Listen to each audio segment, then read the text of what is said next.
Guys, tingnan nyo to kung gaano kalakas yung pressure. Oh, grabe, tumutuklap ng flooring, oh. Sheesh!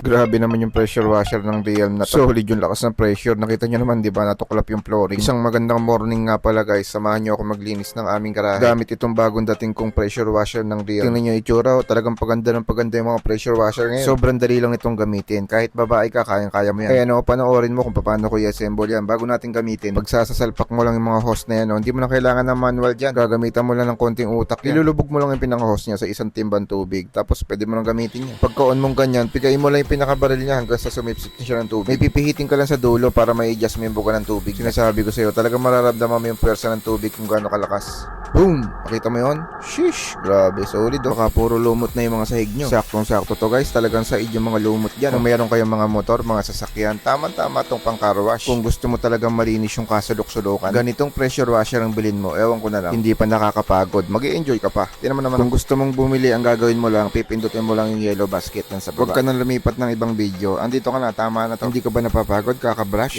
Kung gusto mong mapadali at ayaw mong mapagod, kailangan mo. Huwag ka na magdalawang isip. Kung napanood mo tong video na to, ibig sabihin, sign na yan. Bibili ka na yan. Regaluhan mo naman yung sarili mo kahit minsan. Pindutin mo na yung yellow basket para ma-check out mo na din yan.